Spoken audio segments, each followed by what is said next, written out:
You're listening to the podcast of Iris Josephina.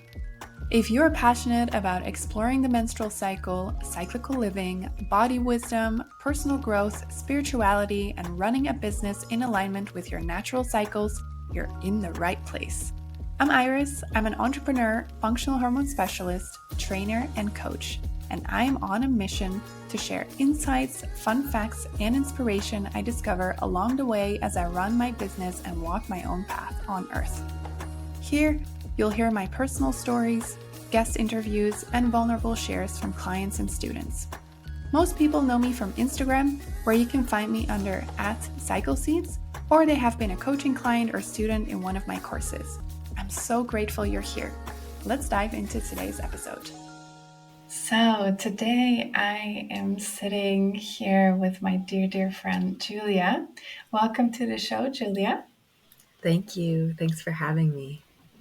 So before we dive into all the juicy topics that we're going to talk about, maybe it's nice for the audience to share a bit how we met, because I think it's a really sweet story. Would you like to share? Sure, I'd love to.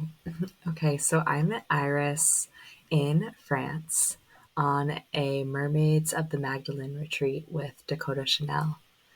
And it was a really beautiful, synchronistic, exciting meeting because we were in a smaller group of 4 women who chose to stay together the night before the retreat actually started.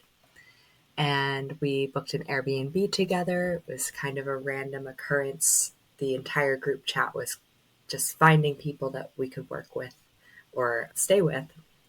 And so we had a lovely night together in Toulouse with 2 other great flatmates, I'll call them, Renee and Emily. And then the next day, we made our way to the lands of Languedoc to meet the rest of the retreat. And then Iris and I were paired as roommates. And it was really beautiful and very exciting for me because I initially felt just loving presence and easiness and connection with Iris. And then having her be my actual roommate in France, where we literally slept on beds that were twin beds that were right squished next to each other, was just a really, really great experience and felt so wonderful. And yeah, what a magical time. It's bringing just these light, joyful tears sort of to my eyes right now too. So it was just so great. And I'm just so excited to be on this podcast and chatting today about our emotional and cyclical health. And thanks for entering my life, Iris. You're so welcome. I really think back with so much joy and rootedness about this time that we had in France. And just as you were telling the story, when we when we went from Toulouse to the Languedoc, we ordered an Uber, a taxi, and we weren't sure whether we're able to fit in the car. And this poor man had to stack up gigantic American suitcases. And we were all squished in the car. Such a sweet ride. I know. I was thinking of that too. So good. Yeah. And then I felt like an immediate connection with you as well. And then I remember when Dakota mentioned our names, because we didn't know who we would be in the bedroom with. We didn't know. So when she mentioned you and I was like, oh, yay, I already have a connection with her. So, yeah. Exactly. It was such a sweet time. So sweet. So perfect. It really felt like summer camp for me. Yeah. To be in the room with you, and the beds were so squeaky and a little bit not broken, but we weren't sure whether the beds were strong enough. And I remember every night I would tell Julia don't move too much. Be careful. Be careful. These beds were so ancient. Yeah. Yeah. Mm, Such good times. so good.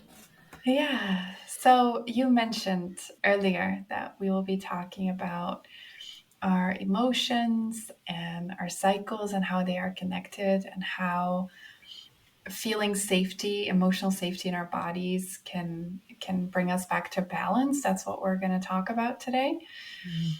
And before we dive in, I'm curious whether you could share what it is that you do and how you serve people with the beautiful work that you came here to do for. Mm. Yes. So I'm a transformational life coach, and my work is based in the yoga and chakra systems.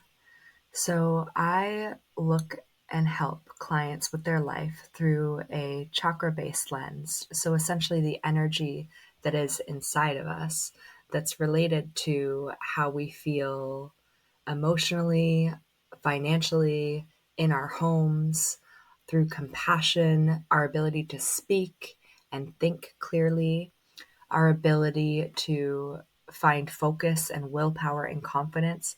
All of these things live within us through our chakra system. And chakras are these energetic wheels that have a connection to our physical bodies, our internal beings, as well as everything that's around us. So, our relationships, our home, the careers we have, how we show up in all of those things. And I love, love, love the chakra system because it's what drew me into mental health, spiritual health, and then physical health as well. And if there's any imbalances, we can actually note where in our body or where in our energy system there might be an imbalance and just welcome the energy to shift.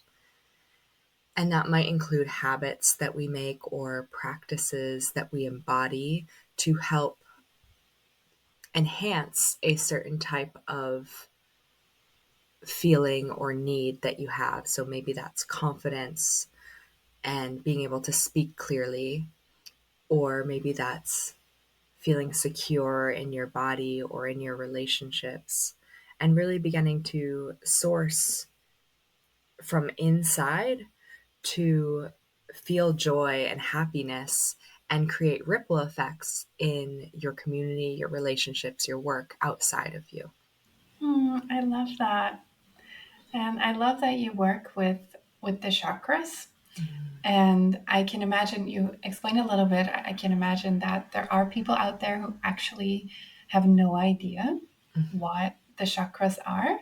So maybe you can share a little bit more about what they are and how people can potentially connect with them. Yes, absolutely. So the chakra system is traditionally from the yoga or Ayurvedic systems. And what they refer to is chakra means wheel in Sanskrit, which is the yogic language.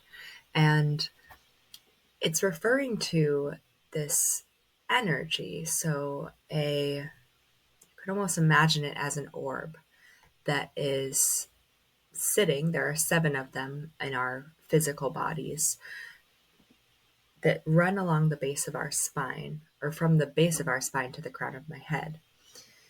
And these orbs carry your life force.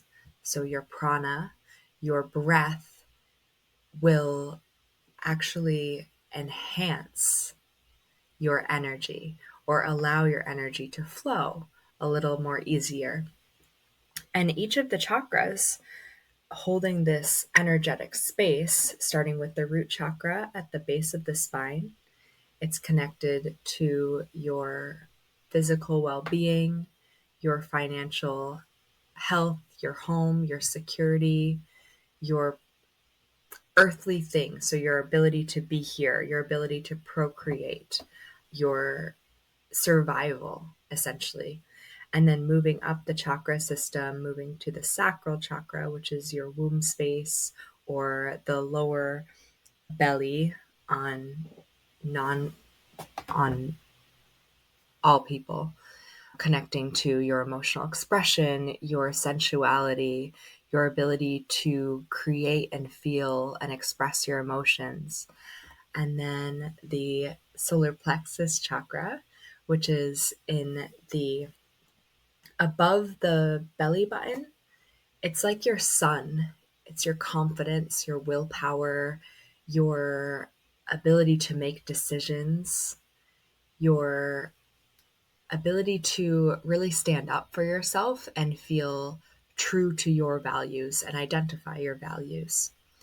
And then the heart chakra is in our heart space. So in the lungs and the heart, the arms, the hands. And it is the place of compassion, empathy, self love, giving and receiving love. And it is this bridge between the earthly chakras that we just spoke about and the spiritual chakras. So that connects us to what's above us or what's around us in terms of the universe or our relation to even the plants around us or your garden or whatever it might be that you like to do. So that would be the throat chakra, which sits in the throat and is your ability to both listen and speak. So communicate, share. And then the third eye chakra, which is at your forehead, a spinning wheel of energy that allows you to see the bigger picture. It allows you to intuitively understand things and go a little higher than what is right in front of you right now. And then the crown chakra is at the top of our heads, and it's your space of meditation. It's your space of connecting to your spiritual guides, to God, to the universe, to whatever you want to call it, whether that be your higher self or the cosmos, or even just a further connection to planet Earth and the skies here. That is your crown chakra, and it connects you to this greater purpose of life. So the chakras, as you can see, they run from the base of us all the way up to the crown of our head. And they each have a quality, and they're each connected to a certain emotional aspect of you, as well as the physical parts of you that they may govern. So, again, if that's the root chakra, that would be the legs, the feet, the pelvis, and moving up from there. So, if we're having low back problems, we can look towards our chakra system, and that might be the sacral or the root chakra. And we can kind of just take a larger scale picture of what's going on in our bodies and in our emotional life or our physical life and attribute that to understanding our energy a little more through the chakra system. I love how you explained that. And the chakras are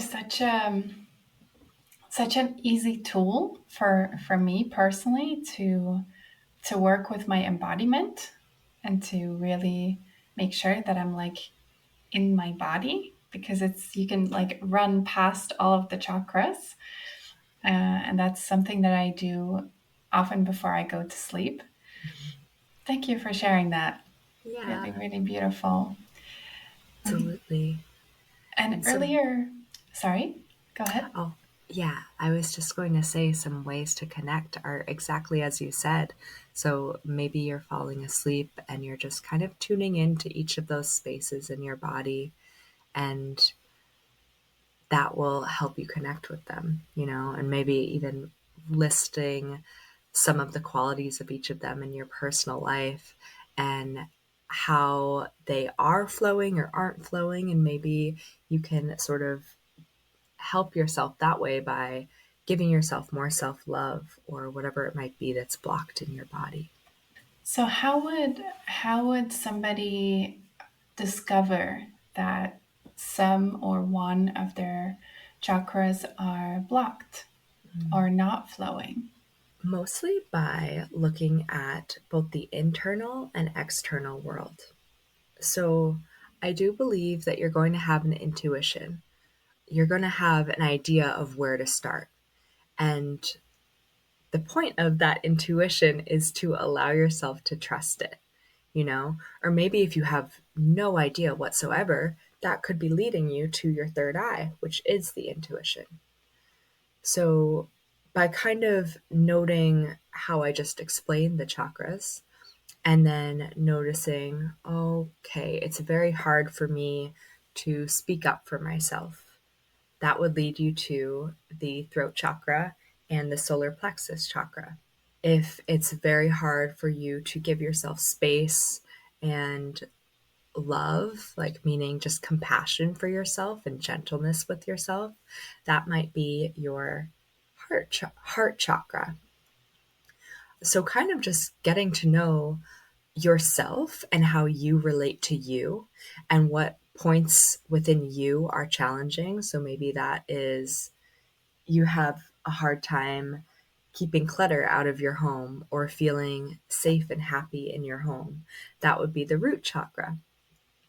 And then there's also the way to look at it in terms of your physical body. So if your low back hurts, like I had mentioned, that would be the lower chakras, the sacral or the root chakra that might need some love or maybe a Reiki session.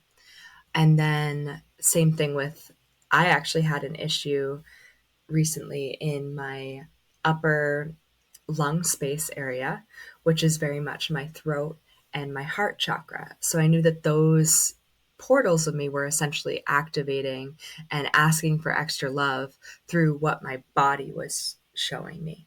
And then the final way would be to look outside of you. So, how are your relationships doing? How is your happiness within life? Are you feeling disconnected from people, or are you feeling good? Are you able to communicate your needs in a relationship? Are you able to love the person in front of you exactly as they are? Both of those would be heart and throat chakra. And then again, like maybe feeling small or not able to share your opinions in your work or your home life, that would be the solar plexus. So little clues like that, each person is individually going to know probably pretty quickly, like, oh, yeah, this is really hard for me, or this is feeling really great for me, but this is kind of a hard thing. So if you're feeling overly great in something, like really, really able to give love, for example, you can give love so easily, but maybe you're not receiving love as much, then that's the heart chakra and that's an imbalance. That's actually an overactive heart chakra because you're so able to give love, but having trouble receiving it or allowing it within yourself. So you can kind of imagine drawing the energy that's within your heart space down into your body, like down into your belly, into the low belly, into the hips, to begin to move that energy down, which will allow you to receive more love by bringing it to your solar plexus and your sacral, which will stand up for your love and allow you to receive love a little more. I love how you explain that. And it makes so much sense. And one thing that I was thinking about when you were sharing all of this is obviously when we move through the various phases of our menstrual cycle, our inner emotional landscapes like naturally shift and change and morph and transform and alchemize. And I'm curious what your wisdom is on that and how our like emotional centers in the form of chakras are connected to our menstrual cycles. How Mm. do you see that? Yeah, I love this question because another important part of all of us all the time, whether we have a menstrual cycle or we do not, is that no day is going to look the same. We are constantly transitioning, we're always changing. And it's actually a part of the beauty of life, which I would say would be your crown and third eye chakra, to allow that ebb and flow. to see how your luteal phase differs emotionally from your ovulation phase and all of the above, or even just, oh, today I'm feeling good, and today I'm feeling annoyed that my tea isn't hot enough or something. Just the little things. That's kind of the beauty of life. And a lot of things that times with clients, I like to let them or teach them to embrace that change. Actually find joy in your annoyance, maybe. Like, oh, today I'm feeling extra annoyed. How can I sort of find some joy with that? Or just honor it. Let it be a transition. Let it be different from yesterday, because that's the beauty of being a human on earth, is that we are always changing. What's around us is always changing, and that's a part of the beauty of life. And then our literal menstrual cycles are coming from our sacral chakra. So that's the womb space chakra, and it's the place of emotional expression, or, your biggest emotional center, essentially. The element associated with your sacral chakra, as well as your womb, is water. So the waters. And you can sort of imagine waves and kind of riding or gliding upon those waves. And a wave also indicates a cycle. So the beauty is that those are so interconnected. They're the same thing, but sort of with two different ways of looking at it. So you can look at a wave as if it's an expression. Like, we see that we are moving through this phase, and it's the crest of the wave, for example.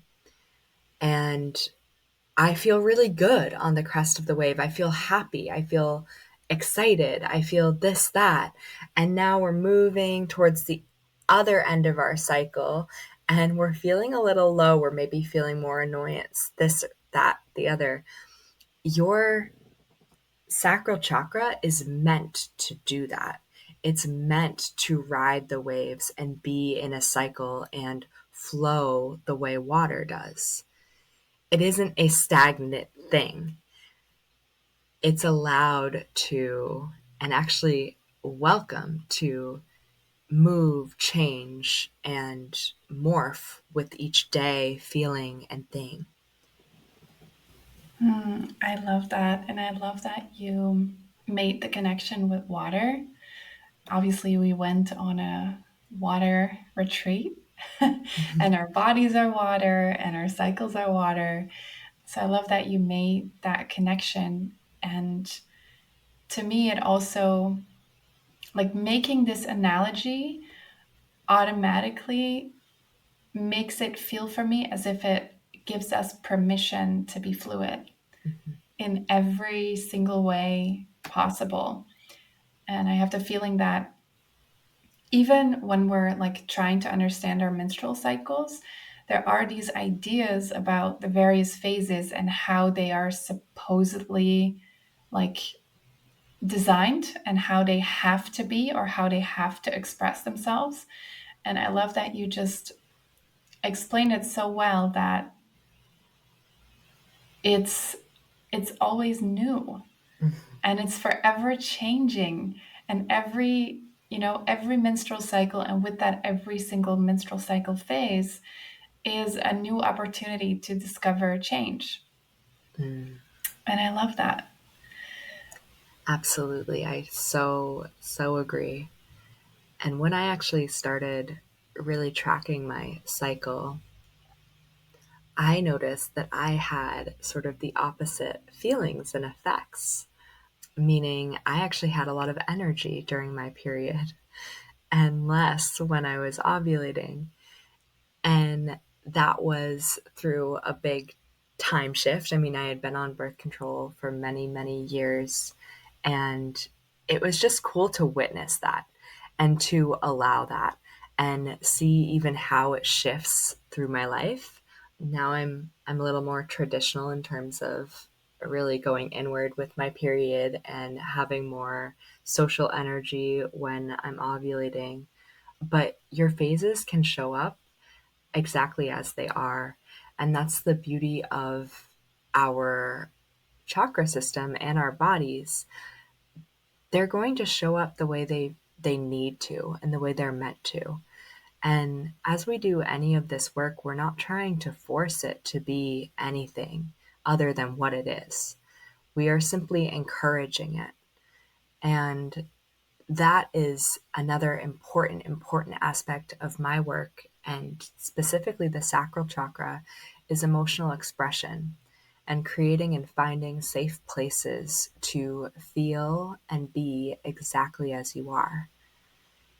It's really a work and welcoming of acceptance of what you're feeling, and then having tools to manage those feelings and allow those feelings to move through you safely, that will bring the greatest happiness and ease and peace to your life and to your cycle.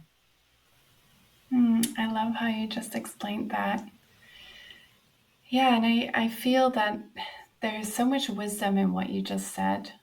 Because like I said, like there are so many like stagnant ideas about how it should be.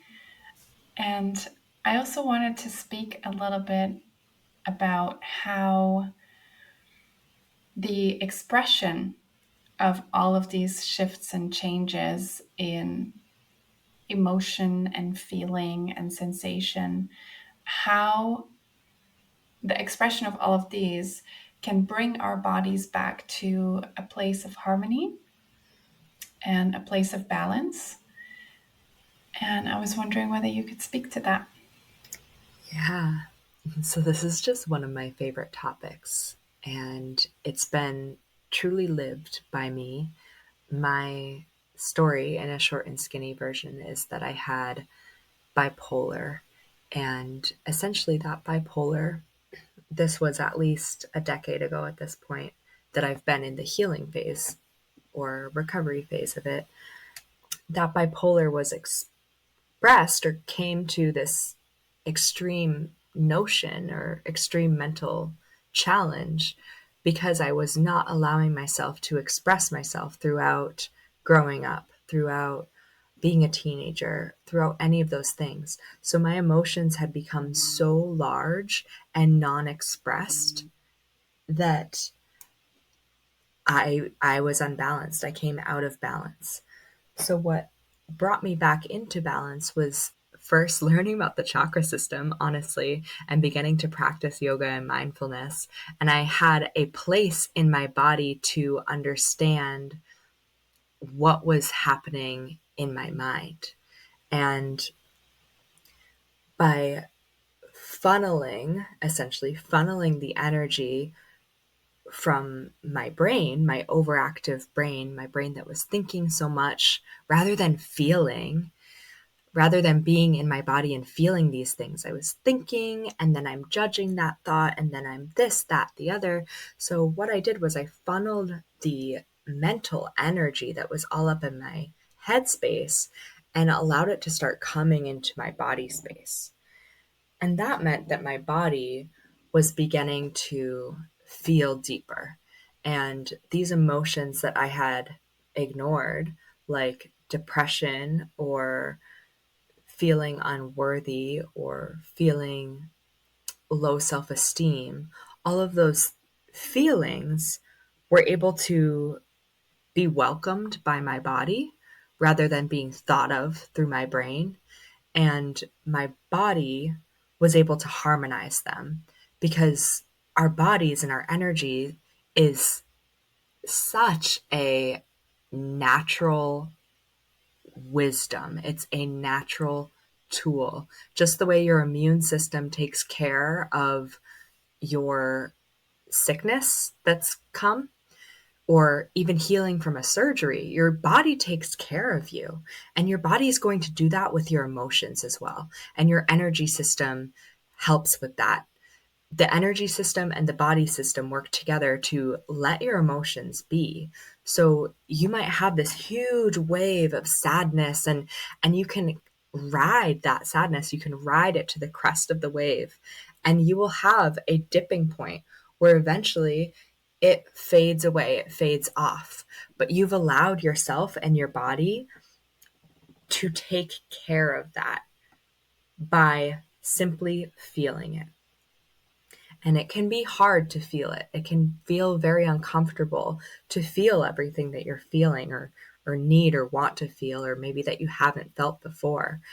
But allowing yourself to actually sit with the feeling, and maybe even starting with 10-minute increments. You start, okay, I've been feeling pretty depressed for some time.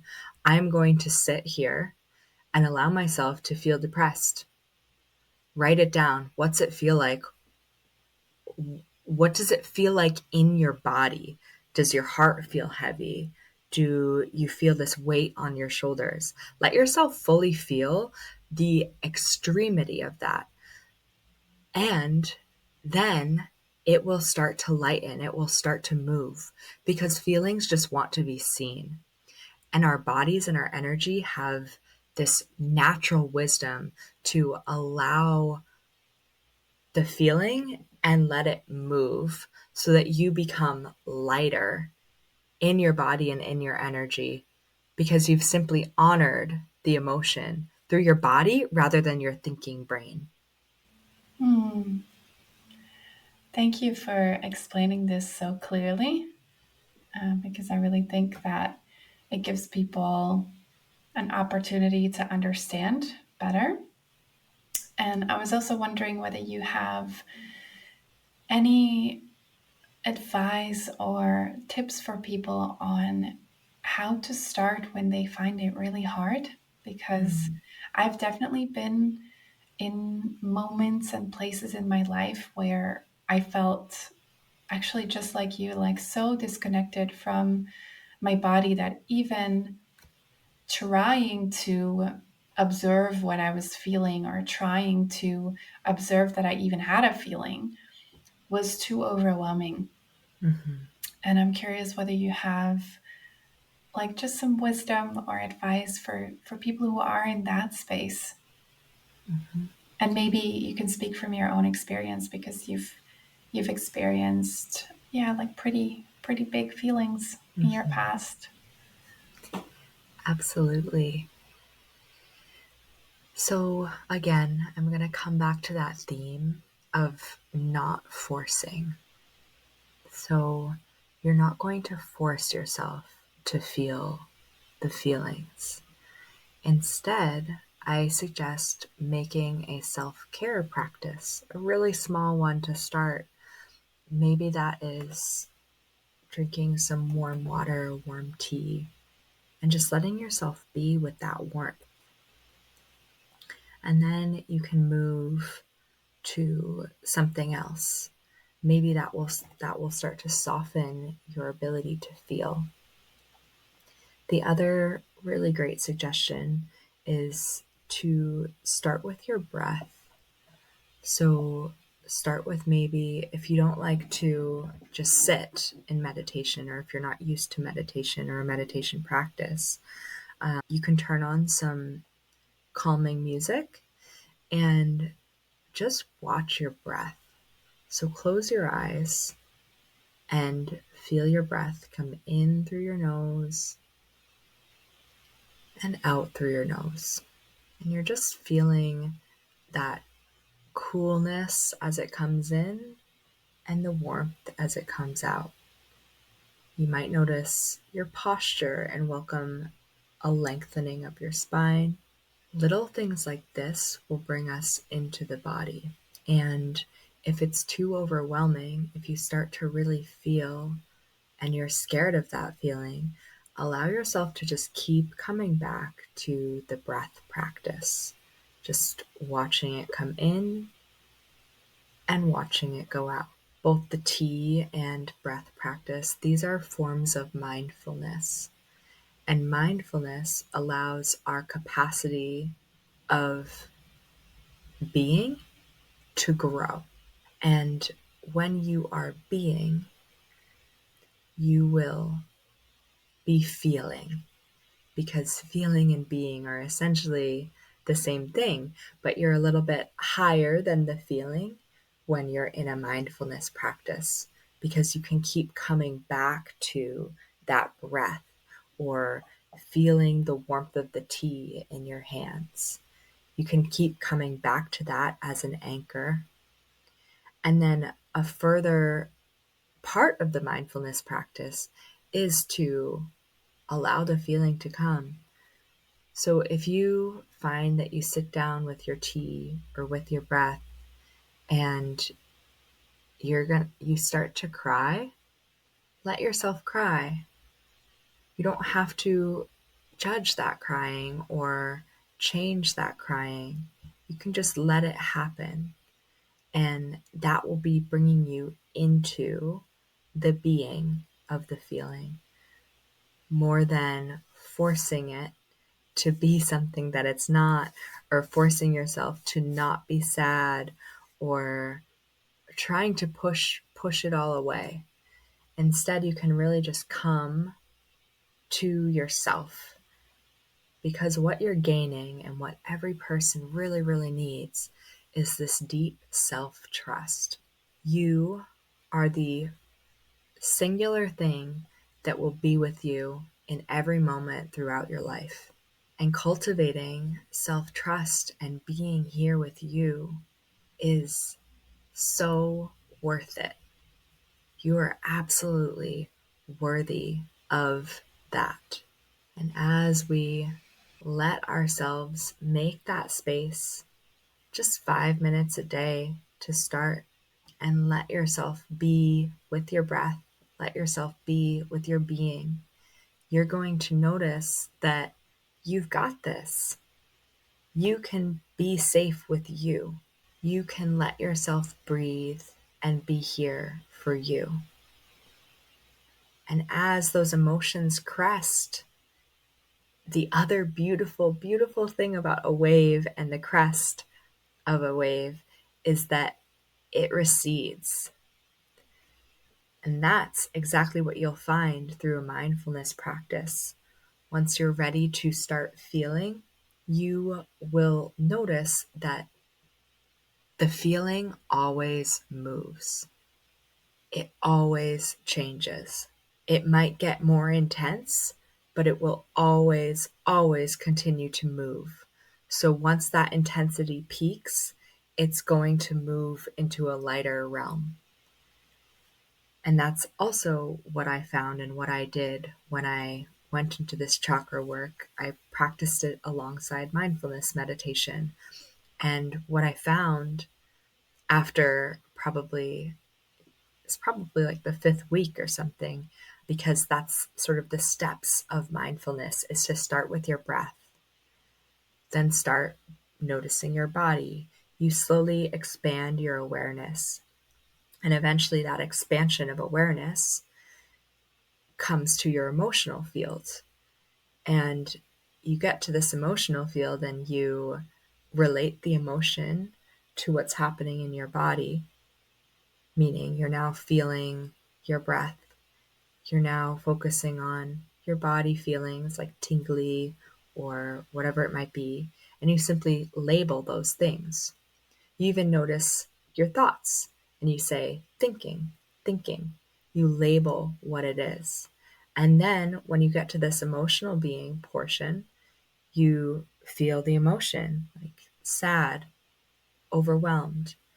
You label it to allow yourself to elevate above it, in this sense, where your body is being and feeling and being completely full and true here, but your mindfulness or your meditation is allowing you to sort of observe it and witness it and find safety within it, because it's going to move, it's going to change. And that is something you can also use as an anchor to welcome safety in this practice, is that it will change, it will move. It will change, it will move. And you will build self-trust through welcoming that practice and welcoming the reality of that emotion. Thank you for clarifying that so elaborately. And I love how you said that you'll always notice that whatever it is that you're experiencing, that it always moves and it's always in flow and in movement. Because this is also what I share when people have a hard time with specific phases in their cycle. For a lot of people, it seems that they're like stuck in a cycle phase and it's like overcoming them.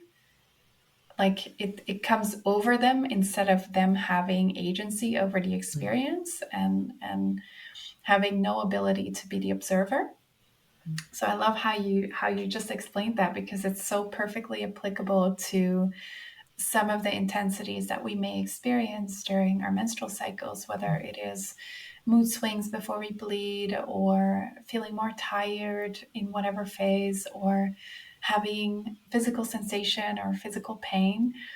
So, thank you for giving us such a big gift of this tool that we can use in different settings and different experiences in our lives. I think that's very useful for people. Thank you. Yeah, you're so welcome.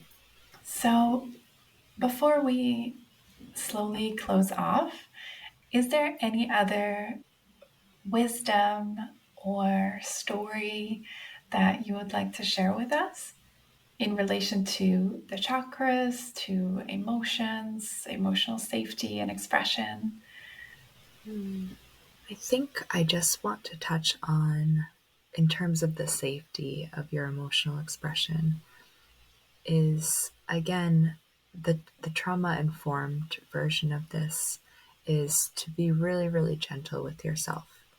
And again, coming back to the theme of not forcing anything, but really finding a safe place or person, whether that be a professional or something else, or even just a place in your home or outside in nature that you can go to journal or practice this mindfulness and emotional connection portion, that it is and you are worthy and able to handle safe emotions, and creating that space for yourself.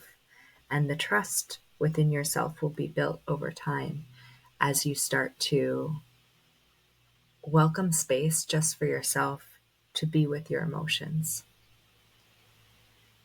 And that means that you are totally taking that responsibility for how you're feeling.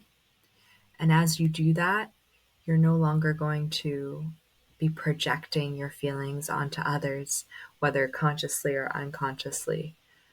Yeah, so please just love your emotions. Love being sad, love being angry, love being joyful, love being neutral, love just having a random day where you didn't feel like you did anything, or love productivity, love all sides and all parts of the spectrum, and let love be that final frequency that is holding you within all parts and feelings that you have, within all of your ability to create safety and create love and emotion within you.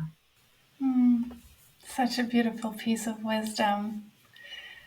And I love how you mentioned allowing love to be the final frequency.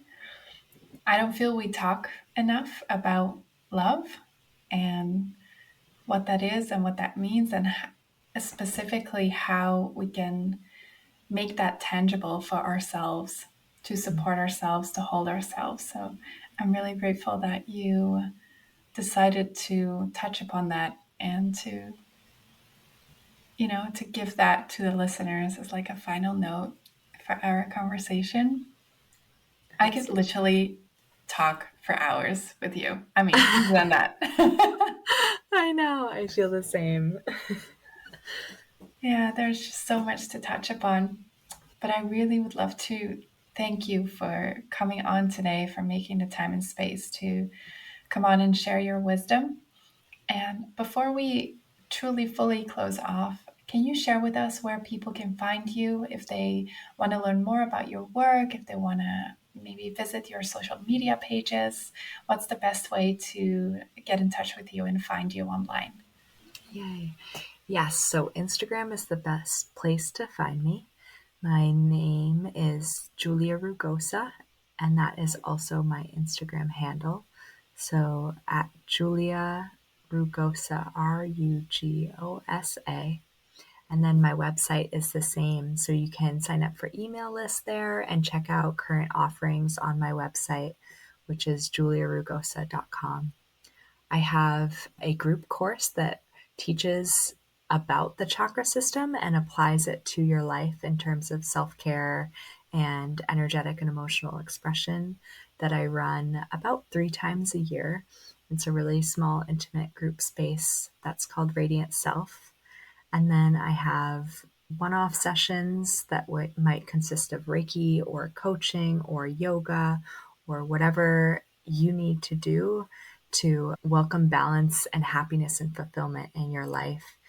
And then I also have a longer term one-to-one program that just really dives super deep into what you might be feeling and making those big shifts in your life to welcome the transitions and welcome a happy, regulated nervous system in a life that is making an impact and difference. Thanks for sharing that. And I would love to invite everybody who is listening to hop on to the show notes where I will share all Julia's information so that you can find her and her work. Julia, thank you so much for coming on and for sharing your wisdom with all of us. It's really Thank you so precious. much. Thank you, Iris. I really, really appreciate it. So happy to be here. Okay, this wraps up today's episode. Thank you so much for listening. Want to know more about me? The best way to reach me is via @CycleSeeds on Instagram. And if you heard something today and you think, oh my God, wow, I learned something new, feel free to share the podcast on your social media and tag me. Or leave a review or rating. In this way, you help me reach more people like you. Thank you so much.